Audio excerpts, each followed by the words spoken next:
our next match, because on Wednesday in La Liga, Real Madrid will be taking on Athletic Bilbao. And this game is a huge matchup. And this is a must win. I'm very excited for this matchup right here because Athletic Bilbao are one of the best teams in Spain, right? They are also one of the favorites for the Europa League this season. And I know a lot of people just have this notion that La Liga is a farmers league and that there's only 3 teams that really matter, with it being Real Madrid, Barca, or Atleti. But Bilbao, if you believe that La Liga is a farmers league, well, then Bilbao are the best of the rest. They are a very good side. They got some dangerous players. Last season, they won the Copa del Rey as well. But this game is going to be away from the Bernabeu, so we're going to be playing in a very hostile environment. And to be honest, this isn't a match that I'm expecting Real Madrid to get an easy 3 points. We're going to have to go in there and fight. Like, this is going to be a back and forth kind of game.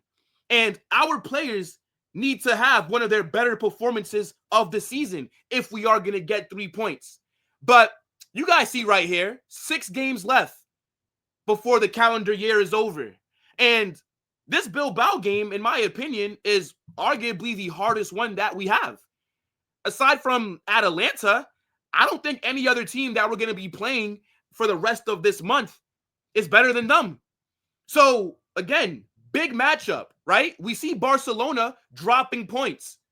They have now given us control of our destiny because we're sitting in second with 1 point off of Barca, but we have a game in hand. So, again, we cannot afford to drop any points. This game is going to be a banger.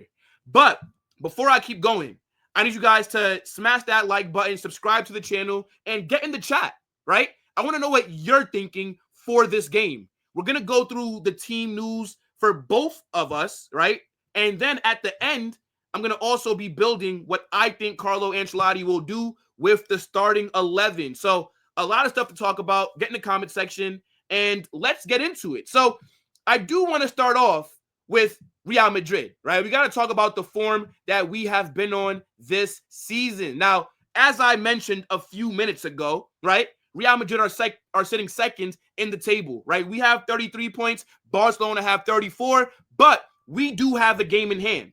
So we have the advantage right now. And this is why I'm saying that we must win versus Bilbao, because there's no guarantee that Barcelona keep dropping points, right? We've been very lucky that other teams have been able to do us a favor. But we now need to do our part. It's back in our hands. Go out there, and we must win this game. And if you look, right, we'll talk about Bilbao a little later in the video, but they're sitting in 4th. They've been very good this season, right? They're building on the momentum that they had from winning that Copa del Rey. But just want to show you guys the table, show you where both teams are sitting right now. And the La Liga title race is wide open. Everybody crowned Barcelona the champs at the beginning of October because of their form and because of how bad our form was. And now, as you see, things in this rearview mirror may appear closer than what it looks like. We're right there. We are involved. And the boys know how big this game is. But looking at the form that we are on at the moment, right? Obviously, we're just coming off of a pretty shaky win versus Getafe. And I'll talk about that in a little bit more detail in a few minutes. But we won versus Getafe, right? Got absolutely embarrassed by Liverpool. And then before that, we beat Leganés and we beat Osasuna. The Osasuna game still remains the best performance that we've had all season. So basically, we have not lost a La Liga game since Barcelona gave us that ass whipping in El Clasico. So our form is pretty good in the league. If you don't want to, let's not even consider that Liverpool game right now, because in La Liga, we've been playing a little bit different to what it looked like in that game. Now, as I just said, right, we're coming off of a 2-0 win versus Getafe, right? And I think that first half that we played was amazing. We were absolutely cooking Getafe that first half. And I honestly thought that we were going to go on to win this game like 4 or 5-0, just based off of how that first half was going on. But it seemed like after the 55th minute, we just took our foot off the gas, right? We let Getafe get back into the game. And we're very lucky that we kept a clean sheet because Getafe hit the post twice, right? We got bailed out 2 times. And if you let Bilbao have those chances, right, with Inaki and Nico Williams, they will finish. So we can't afford to fall asleep like that in the second half. I think that we got very complacent in this game. But overall, it still was a performance where there were a lot of positives that I can take from it, right? Like Raul Asensio, again, looking like our best defender. This kid has been amazing since coming in for Eder Militao. Jude Bellingham, he got subbed at halftime, but he was amazing in that first half. He was my man of the match, and he's going to be very important for us against Bilbao. I also think that Mbappe, this was one of his better games for us, right? He was still kind of wasteful. Mbappe, to be honest, could have probably had either a brace or a hat trick, but he wasn't able to convert some chances that I think prime Mbappe would have. But I think his form is coming back. You saw that goal that he scored against them from outside the box. He bent it around the keeper. That was vintage Mbappe. And I think everybody trolls him now. Everybody talks shit about Mbappe right now. But when it starts to click for him, because the problem that Mbappe has had is just finishing. He's making the right runs. Yes, he's offside sometimes, but he's still putting himself in good scoring positions. He's just not been able to convert at a high level. But there are a lot of positives that I can take away from this game. But again, we cannot let Bilbao get those chances that we let Getafe have in the second half. But our form lately, guys, has been pretty good in the league, okay? Our style of play has also improved. I got to give Carlo Ancelotti a lot of credit for that because I've been very critical of him, right? I was critical of how we always start off really slow in the first half. Well, we no longer do that. And let me not jinx it, right? But from what I've seen for like the last month, we have been the team that have been on the front foot, right? Even against Liverpool, the first 30 minutes, we were involved, right? We didn't create any chances, but we were hanging in there with them. And then after the 30th minute, they blew us away. But the first half, we are not starting off slow anymore. How many times this season have we had to rely on Thibaut Courtois to make big save after big save after big save? Those days look like they're over. So the first half is going to be very crucial against Bilbao. But yeah, we're coming off of a victory versus Getafe. And almost immediately, we now got to go travel to Bilbao Stadium to take them on. And it seems like these games are just coming so fast. It's like, damn, right? Now that I'm thinking about it, we literally just played Getafe, and I already have to think about the next game because of how fast and how soon it's coming up. But yeah, get in the chat. Let me know what you guys think about Real Madrid's form and what are some things that do make you concerned. Because obviously with Bilbao, their strength is on the wing with Nico and Inaki Williams. And I feel like that's how they're going to try and beat us. And I'll get into that a little bit later. But yeah, I want to know what you guys think about Real Madrid's form, how we've been playing lately. What are some things that we need to do? And what are some things that you don't like that we've been doing? So let's move on though, right? And I do want to talk about Athletic Bilbao and look at their form. So as I brought up earlier, right? Bilbao are sitting 4th in La Liga, right? After 15 games, they have 7 wins, 5 draws, and 3 losses. So they're also, look at their form. They have not lost in their last 5 games. 3 draws, 2 wins. And they're also scoring at a pretty good rate as well, right? They scored 22 goals, but they've conceded 14. So defensively, right, I feel like they can be got at. Now, again, a lot of people think that La Liga is a farmers league. I don't agree with that. For me, La Liga is the best league in the world based off of style of play and the technical level of the league. But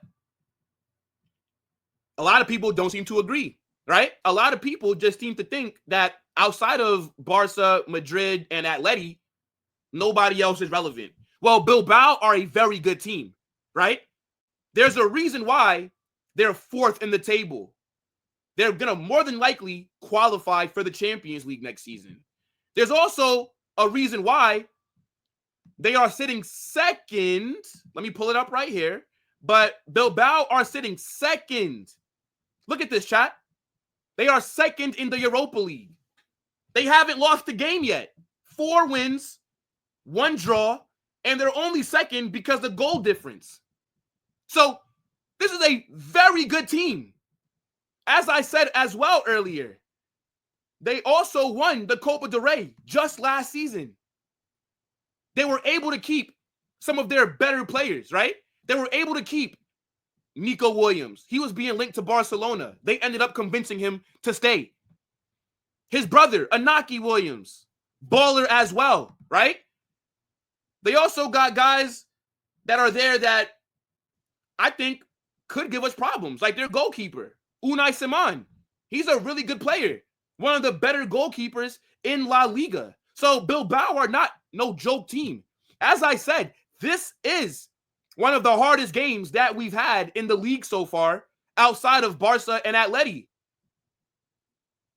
So people who just view them as a game that will get 3 points, bro, it's not going to be that. Now, we should get 3 points, but it's not that simple is what I'm trying to get at. Now, looking at Bilbao's form, right?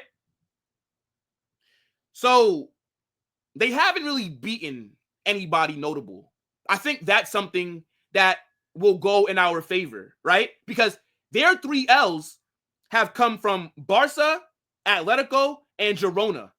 So, again, they are doing their job in terms of they're beating up on the teams that they're supposed to be, right? Teams that are obviously below them in terms of the La Liga table, and also just in terms of talent. But when it's been time for them to play those big teams, or I would even consider Girona a big team, but Girona, they're a club that are in the Champions League. But, you know, they've sold a lot of players. Their quality has fallen off a lot. Point is, Girona, Barca, and Atleti have beaten them, right? But look at the form that they're on, though. Look at this form from Bilbao. Look, no losses. 3 draws, but no losses, right? So if we go back a little bit, then we'll see, look, the loss here versus Girona, 2-1, right? You'll see the loss here to Atleti, 1-0. I think you'll also, they played Barcelona. Yeah, Barcelona was their second game of the season. They lost 2-1. So they're not getting battered in their losses. They're making it competitive, but the main point that I wanted to call out is that they've not beaten any of the bigger teams that they've gone against. So hopefully that trend continues against us. But based on form right now, I'd say that they're coming into as good or even better form than Real Madrid at the moment. When's the last time they lost? Look at it right here. Now, let's look at their squad, right? So obviously we talked about it a little bit earlier, but they're a team that has a lot of talent, right? You got Nico Williams, who just is coming off of winning the Euros with Spain, where he was arguably one of their most important players. I think him and Lamine Yamal was the focal point for Spain winning that Euros. Their wing play was very crucial to them securing that trophy. And he was really good. Like, Nico Williams was a player that I didn't really rate that highly. But after the Euros, I have grown a newfound respect for him. Because, again, without him, do they win it? Maybe, because Lamine Yamal was obviously the best player, but Nico Williams put in some pretty big performances, right? They also have, sorry, I didn't mean to bring that right there, but yeah, they have Sancet as well, right? Unai Simon, who I touched on earlier. They got Vivian. They got Inaki Williams, who's also a really good player. Inaki Williams, Nico Williams' older brother, he's been at Bilbao forever. And you know what's actually funny about Bilbao? They're a team that do not sign players that are not from that region of Spain, right? So if you're not born, I think it's like the Basque region, Bilbao are not going to sign you. And because they have this policy, they don't usually spend a lot of money in the transfer window. And I know I brought up earlier about how Nico Williams was linked with the move to Barcelona. And what I didn't realize at that time was how much money they are spending on Nico Williams. His wages are very high because they don't usually spend a lot of money. So I felt that was interesting. And just in case anybody else didn't know that, right? Because I never even thought about it really. Like, you always hear about it. But then when I was looking into him possibly leaving Bilbao to go to Barcelona, I was like, oh, yeah, like they really do not. And I'm like, how are Nico Williams' wages so damn high? And that's the reason. So, yeah, point is, good team that they have here, guys. And again, I don't watch them that often, but I already know who their danger men are. But if you watch Bilbao often, right, get in the comment section. And aside from the Williams brothers, who else should we really be worried about?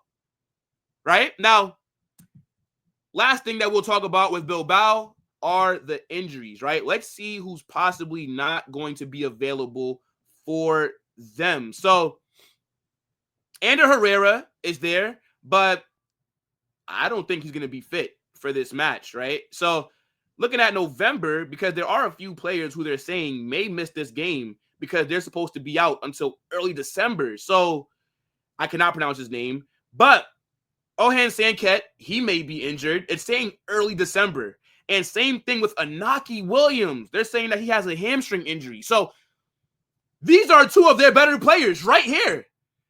This would be a huge loss if these guys are not fit to go. If I was Bilbao's medical staff, I would be looking at Inaki and Sancet and saying, brother, you guys need to be fit. Like, if we got to inject you with some kind of, medicine that numbs the pain, you guys must go out there because this is a big game for them.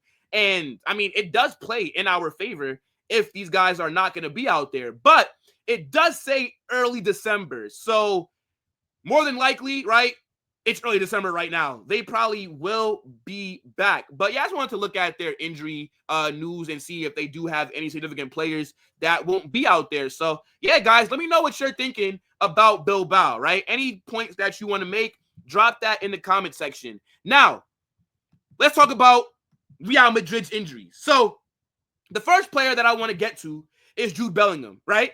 There was a possibility of him missing this Bilbao game, right? Now, against Getafe, Jude was subbed off during halftime because it was reported that he had a concussion, right? There was a point in time in that first half where Jude was making a run into the box, and we put the ball in for him, and Getafe's keeper ran out and punched the ball away. But when he punched it, his elbow hit the back of Jude's head. So Jude had to be taken out, and I was nervous that he might miss this matchup. But luckily, he is available for this game. It is a huge boost for us because Jude Bellingham is one of the best midfielders in the world. You saw that masterclass that he had in the first half against Getafe. He was on fire. So he's not a player that we can afford to have out going against a very physical Bilbao side, right? So I'm glad that he has cleared concussion protocols.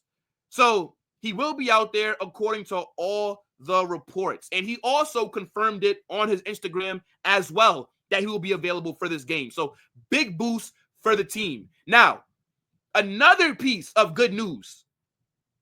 Man like Hawk Chua is back, okay? My guy Chouameni will be available for this Bilbao game. He has returned to training with the team today, and this will be his first game since he got injured against AC Milan a few weeks ago. I say maybe like 3-4 weeks ago now. So big boost, right? Camavinga just got an injury like last week against Liverpool. So yeah, Chouameni is a player that we're going to have to rely on. I know a lot of you guys do not rate him that highly. I know that the stocks for Chouameni are very low, but I rate Chouameni. I think Chouameni is one of the best DMs in the world. So him being back is only going to be a boost for us, especially defensively, right? So I'm very excited to have Tchouaméni coming back, right? Hopefully he's able to stay fit. But some good news concerning injuries. Now, let's just look at all the other players that we have out. Here we go with Hospital FC. Now, obviously, right, Camavinga is injured.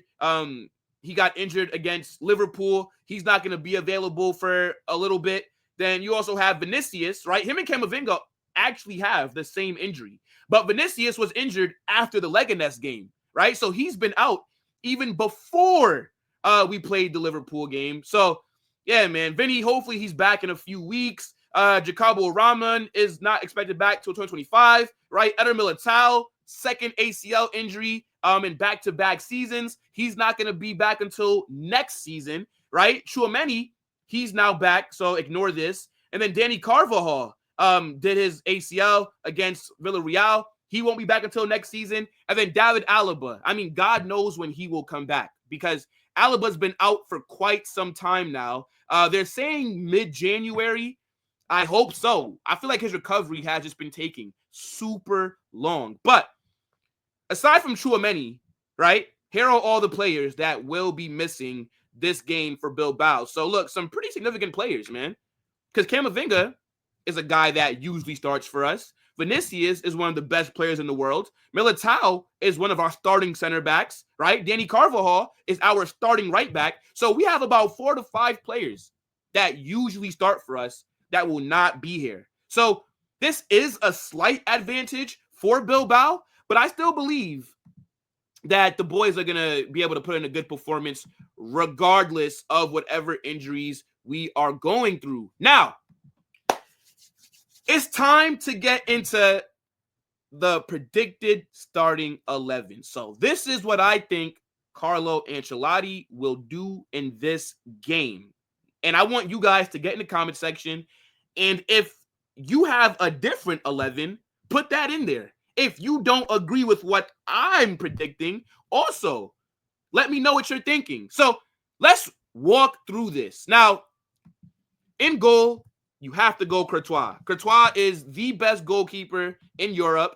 He's arguably been our best player this season. He's bailed us out multiple times as well. Even against Getafe on Sunday, they hit the post twice. But there was this one shot from outside the box that was a rocket that Thibaut Courtois had to make a save on. This guy is an absolute monster, okay? So Courtois must start this game. And he is fit, so it's not even a question. Now, at right back, I'm a bit nervous because do I really want to play Lucas Vazquez against Nico Williams? Fuck no. I really don't. Because I think Nico Williams is going to cook Vazquez. Vazquez is a massive liability at right back. But I think Carlo's going to start him. I would not. Me personally, I would start Lucas Vazquez. I would start Valverde at right back. But oh my days. Yeah, I think he ends up starting. Because of the injuries that we have, I think we're going to need Valverde in midfield more than we'll need Lucas Vazquez. And I'll kind of explain that in a little bit. Now, at right center back, we got to go Raul Asensio. I don't know if he's in the database yet. No, he is not. Yo, Lineup Builder got to add my guy Raul Asensio into their player database because this guy is an absolute baller. And he must start every single game that he is fit. Raul Asensio, since Militao went down with his injury, he has been our best defender. He has been immense. This player looks like an absolute gem. So keep this in mind. At right center back, I'm going Raul Asensio. Now, left center back, obviously it's got to be Rudiger. Because if it's not Rudiger, then it's Jesus Vallejo. And I don't want to see Jesus Vallejo play a game for Real Madrid ever again. So, center back pairing, Rudiger and Raul Asensio. Now, left back, I know that a lot of you guys rate Fran Garcia, and I rate him too. But I'm going to be real with you, chat. This is not the game for Fran Garcia. Do I think Fran Garcia could defend Inaki Williams at a high level? and I don't want to risk it. So I think Ferland Mendy comes back into the 11 for defensive reasons. Now, I do think Fran Garcia needs to start a majority of our games. But whenever we're going to be playing a team that has good wingers, you need Ferland Mendy, who is one of the best defending fullbacks in the world. I know that his levels have dropped this season a little bit, but so have most people's levels in our team this season, right? Like, as a whole, we've not been that good. So I don't understand why it seems like everybody picks on Ferland Mendy more than everybody else. But whatever. Point is, I would feel much more comfortable having Ferland Mendy over Inaki Williams. Now, moving into that midfield, right? Jude, we talked about him a few minutes ago. He's fit, right? And after that masterclass that he dropped against Getafe, I'm expecting another masterclass against Bilbao. Jude is one of the best eights in the world, right? One of the most complete midfielders that's around. This guy can help you in attack. He also helps you in defense. He's also good aerially. Jude is just a very good player, okay? Everybody that disrespects him, find some shame. Are you kidding me? Now, the DM spot. I know that Tchouaméni has just come back, but I don't think he starts this game. I don't think it would be responsible to start Tchouaméni at Bilbao, to be honest. It's going to be a very physical game. He's been out for like a month now. Who knows what kind of form he'll be on, right? So I don't think Tchouaméni starts. Now, Dani Ceballos played really well against Getafe, but I don't see Dani Ceballos starting back-to-back games, right? So I'm going to go with Valverde. I think that we play Valverde in that deeper role against Bilbao, and that's why I did not put him at right back, because trust me, I think Fede Valverde is clear of Lucas Vazquez at right back, and I would feel way more comfortable having Valverde over Nico Williams, but I just don't think Carlo will do it. And then I think Luka Modric will start this game. Modric did not start against Getafe, but I expect him back into the starting 11 for this game. Now, I am going to move some things around as well after I put everybody in their positions. Now, on the right wing, I think we start Brahim. Right? Brahim, he started against Getafe. He's a very important player for us. Brahim is impact, instant impact, right? I think he's underrated as well. And now that, Vinicius is out and these different things, I think this is time that Brahim will get to start. Now, you could argue that maybe Arda Güler should start, but Arda has not impressed me lately with the minutes that he's gotten. So I think that he will go for Brahim, especially with this being a big game. We all know that Carlo does not trust Arda Güler as much. Now, against Getafe, Rodrigo played as a false nine, and I think he's going to do that again. I see Rodrigo starting down the middle, and then on the left, Mbappe, right? No Vinicius, and even when Vinicius comes back, I still think that Mbappe will be on the left because I think that's what Carlo wants to do. But with Vinicius not being here, that left wing spot is all for Mbappe, who I think had a pretty decent game against Getafe, right? Hopefully he builds on that performance and he goes out there and absolutely cooks Bilbao. But let me move some things around. So here's how I ultimately think that it will look, right? I think Valverde will be a little bit deeper, right? And then I think Modric will also be a little bit deeper, but a bit more advanced. I think Jude needs to be like around here. And then I think Rodrigo will be playing in like that false 9/10. And then that's going to give Mbappe room to make runs from the left and cut inside. And kind of similarly with Brahim. So I think ultimately it ends up looking like some kind of jacked up diamond. But this is how I think that we will line up against Bilbao. And keep in mind, at right center back, I'm saying Raul Asensio must start this game. But let me know what you guys think about their starting 11, right? Maybe he does drop Lucas Vazquez. I'm just trying to predict what Carlo would do. So get in the comment section, right? Let me know what you guys are thinking. And yeah, big up to everybody that's watching this video, right, guys? We will be live with a watch along for this game on the channel. So make sure that you smash that like button. And after you do that, also make sure that you're subscribed. And after you subscribe, turn on those post notifications so you guys don't miss anytime I drop a new video or I go live. You do not want to miss the watch along that we have planned for this Bilbao game. It should be a madness. I'm telling you, watch along is going to be super lit. But yeah, get in the chat. Let me know your score predictions, right? I'm not going to give mine until the live watch along. That's when, once I see the starting 11 and once the game is about to kick off, then I'll let you guys know what I think. But I'll tell you this. I am going for a Real Madrid win. Of course, we must. We absolutely must. Every single game has to be treated like a cup final because that's essentially what it is. We now control our own destiny. The boys better not fuck this up. As I said, get in the comment section and let me know what you're thinking about for this game. All right? Smash that like button, subscribe. Holla Madrid!